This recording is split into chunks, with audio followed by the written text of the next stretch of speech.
अस्सलाम वालेकुम dear students, उम्मीद है कि आप लोग खैरियत से होंगे। Class first year computer science series का आज हमारा थर्ड लेक्चर है, जिसमें हम डिस्कस करें functional and non functional requirements. अब देखें हमारे पास क्या है, फंक्शनल रिक्वायरमेंट्स, जहाँ पर हम क्या काम करते हैं कि सिस्टम्स को ये काम करने चाहिए एंड और अब इसमें कौन से काम करने चाहिए, वो सर्विसेज होती हैं। सर्विसेज का मतलब क्या होता है, खिदमात करना, जो कि सिस्टम को करना चाहिए। फंक्शनल रिक्वायरमेंट्स ये बताती हैं कि सिस्टम्स को क्या कुछ करना चाहिए और उसको कौन कौन से काम करने चाहिए। इसमें जो सर्विसेज आती हैं, खिदमात होती हैं, फंक्शनैलिटीज़ का मतलब होता है काम करने की सलाहियत। मिसाल के तौर पर एक मोबाइल अब यूज़र लेता है, अब उसकी फंक्शनैलिटी में क्या आता है, कॉल करना, मैसेज करना या इंटरनेट चलाना, ये तमाम चीज़ें उसकी फंक्शनैलिटी कहलाती हैं। तो इसी तरह इसको कहा जाता है, हमारा ये फंक्शनल सिस्टम है कि सिस्टम को ये चीज़ें करनी चाहिए। अब मिसाल के तौर पर एक लाइब्रेरी मैनेजमेंट सिस्टम को हम देख लेते हैं। अगर हमने इसकी एक फंक्शन रिक्वायरमेंट्स बनानी है तो ये लाइब्रेरी मैनेजमेंट सिस्टम में हमारे पास किस तरीके से काम कर सकता है।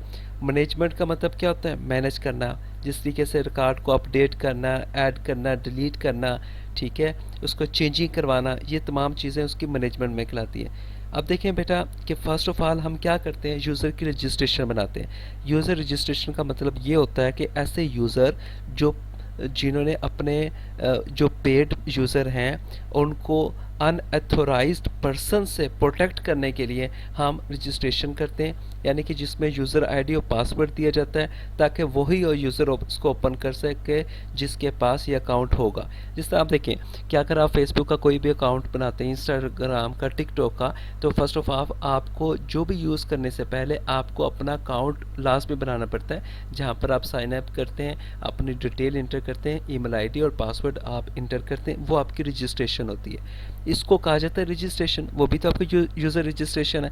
अब उसके बगैर आपका अकाउंट ओपन नहीं हो सकता। नेक्स्ट है हमारे पास बेटा बुक बोरिंग। बुक बोरिंग का मतलब ये होता है कि बुक आपने उधार लेनी है। अब ये कितने दिन के लिए उधार लेनी है, ये भी आपको ही प्रोवाइड करता है। एक कैटलॉग प्रोवाइड कराता है जिसमें आप सर्च कर सकते हैं, आपने कोई किताब लेनी है, फॉर एग्जाम्पल आप फर्स्ट ईयर की न्यू कंप्यूटर की बुक लेना चाहते हैं। फर्स्ट ऑफ ऑल आप क्या करेंगे, उसको सर्च करेंगे, सर्च करने के बाद फिर आप बुक बोरिंग करेंगे। वो आपको टाइम ड्यूरेशन बता देंगे, आपने 5 दिन के लिए लेना है, 10 दिन के लिए लेना है, 15 दिन के लिए लेना है।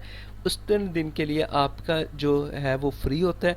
उसके बाद फिर आप क्या करते हैं, जैसे आप बुक को पढ़ लेते हैं, आपने उसको रिटर्न भी करना होता है, वो आपको रिटर्न करवाता है। तो यहाँ पर हमारे पास जो ऑप्शन आ जाता है रिटर्न, फिर यहाँ पर डेट मेंशन करते हैं कि कौन सी किताब जो है किस डेट को आपको इशू हुई और कौन सी किताब जो है वो किस डेट में आप इसको रिटर्न करवाते हैं। इन्वेंट्री मैनेजमेंट का मतलब क्या होता है कि हमारे पास जो सिस्टम है उसको मैनेज किया जा रहा है, उसको कंट्रोल किया जाता है, तमाम चीज़ें, ये इसकी कहलाती है बेटा फंक्शनल रिक्वायरमेंट।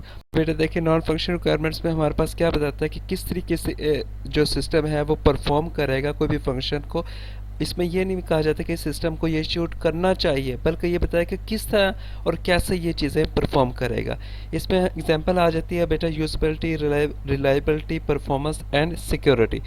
यूज़बिलिटी का मतलब क्या होता है कि सिस्टम को इस्तेमाल करने का आसान मेथड हमें बताता है। मिसाल के तौर पर मोबाइल एप्लीकेशन का हमें बटन वाज़े कर देगा कि आम लोग भी इसको आसानी से समझ सकते हैं। ये हमारी यूज़बिलिटी, यानी कि जिसमें हमारा कोई भी एक्शन परफॉर्म करने के लिए हमें आसान चीज़ प्रोवाइड कर दे। अब देखें जिस तरह बेटा मैं इसकी एग्जांपल देता हूँ, अब मैं इस पर जैसे ही इसको सिलेक्ट किया, अब आपके सामने ये देखें ये एक्शन परफॉर्म, आप इसमें क्या करना चाहते हैं, आप इसको बोल्ड करना चाहते हैं, इटैलिक करना चाहते हैं, इसका साइज़ चेंज करना चाहते हैं, ये हमें बता रहा है, हमें आसान लफ्ज़ों में बता रहा है ताकि उसे समझना आसान काम हो, बजाय इसके हम यहाँ से देखें और दोबारा यहाँ से सर्च करें। तो ये हमारी यूज़बिलिटी जो हमें आसान काम को आसान करने के लिए हमें प्रोवाइड की जाती है। उसके बाद है हमारे पास रिलायबिलिटी का मतलब क्या होता है, काबिल एतमाद होना, यानी कि सिस्टम बगैर किसी ख़राबी के मुसलसल सही तरीके से काम करे। मिसाल के तौर पर ऑनलाइन बैंकिंग सिस्टम हर वक्त सही तरीके से काम करे। ऐसा ना हो कि दिन के टाइम आपकी ट्रांजैक्शन कुछ और शो करे, रात के टाइम कुछ और शो करे। आपका जो सिस्टम है, आपका जो सॉफ्टवेयर है, वो उसमें ये सिस्टम के अंदर जो है वो रिलायबिलिटी होना ज़रूरी है। नेक्स्ट हमारे पास बेटा परफॉर्मेंस। परफॉर्मेंस का मतलब क्या होता है, कारकर्दगी, यानी सिस्टम का जल्दी और उसका मौसर तरीके से काम करना। मिसाल के तौर पर अगर हम सर्च इंजन लगाते हैं तो उसमें हमारे पास जो है हमें रिज़ल्ट भी प्रोवाइड करता है। लास्ट हमारे पास बैठा है सिक्योरिटी। सिक्योरिटी का मतलब क्या होता है? डाटा को महफूज करना। जिस तरह आप देखें, हम सिक्योरिटी क्यों लगाते हैं? ताकि अनएथोराइज पर्सन जो है वो आपके डाटा को डैमेज ना कर सके, उससे प्रोटेक्ट करने के लिए हम सिक्योरिटी का इस्तेमाल करते हैं। अब देखिए हम सिक्योरिटी को किस तरीके से मैनेज करते हैं। मिसाल के तौर पर हम OTP का इस्तेमाल करते हैं। जिस तरह आप देखें कि कोई भी एप्लीकेंट है उसको डाटा को सिक्योर करने के लिए OTP का इस्तेमाल करते हैं।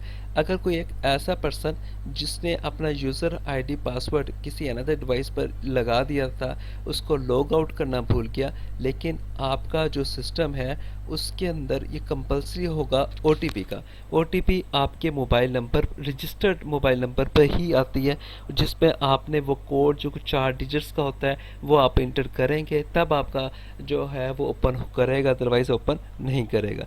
ये वो तमाम खसूसियात जो कि सिस्टम को काबिल एतमाद, महफूज और आसान बनाने के लिए इस्तेमाल की जाती है। जी बेटा, नेक्स्ट क्वेश्चन हमारे पास, what is reliability in non functional requirement.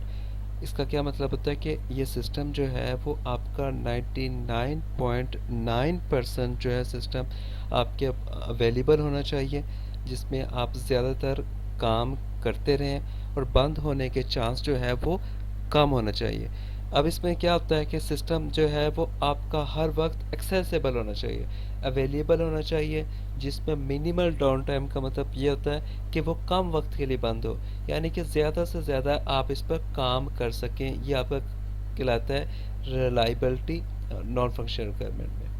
Next question हमारे पास, performance in non functional requirement, जिसमें हमारे पास क्या कहता है कि एक 1000 यूज़र को एट टाइम जो है वो उसको संभालने के काबिल होना चाहिए। यानी कि एट अ टाइम का मतलब क्या, एक ही वक्त में 1000 जो यूज़र है उसको इस्तेमाल कर सकें, वो अपना कोई डाटा इनपुट करें, आपको आउटपुट प्रोवाइड करें, कोई भी काम वो करे, उसमें आपका सिस्टम जो है वो स्लो नहीं होना चाहिए, उसकी कारकर्दगी स्लो नहीं होना चाहिए, और उसकी परफॉर्मेंस जो है वो बेहतर होना चाहिए। यानी सिस्टम की रफ्तार या उसकी कारकर्दगी कम ना हो, एक ही वक्त में 1000 जो लोग हैं इसको इस्तेमाल कर सकें। अब देखें, मिसाल के तौर पर जिस तरह आप देखते हैं कि मैट्रिक में जब आपका रिज़ल्ट आता है तो एक ही टाइम के अंदर जब बहावलपुर बोर्ड की, लाहौर बोर्ड की या कोई अनदर बोर्ड की जब वेबसाइट ओपन होती है तो इसमें जो है वो बहुत सारे लोग एट अ टाइम इसको जब इस्तेमाल करते हैं तो इसके परफॉर्मेंस स्लो होने की वजह से वो हैंग हो जाती है।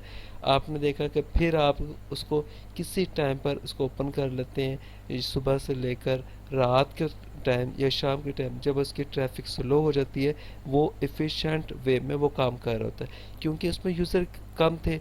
अब पहले यूज़र का ज़्यादा था, जिसकी वजह से वो लेट काम कर रहा था, सिस्टम स्लो हो जाता था, उसका लिंक डाउन हो जाता। नेक्स्ट है हमारे पास जी स्केलेबिलिटी। स्केलेबिलिटी का मतलब ये होता है कि जिसमें सिस्टम आपका इतना काबिल होना चाहिए कि अगर इसमें जिस तरह हमने 1000 की बात की थी, हमने अगर 1000 से ज़्यादा यूज़र को बढ़ाना चाहते हैं तो सिस्टम फिर भी स्लो नहीं होना चाहिए। सिस्टम जो है वो आपका अच्छे तरीके से काम करे, बेहतर तरीके से जो है वो इसको रिस्पॉन्स करे, और जो है बुक्स को पढ़ने में और सिस्टम को आसानी से उसको इस्तेमाल कर सके।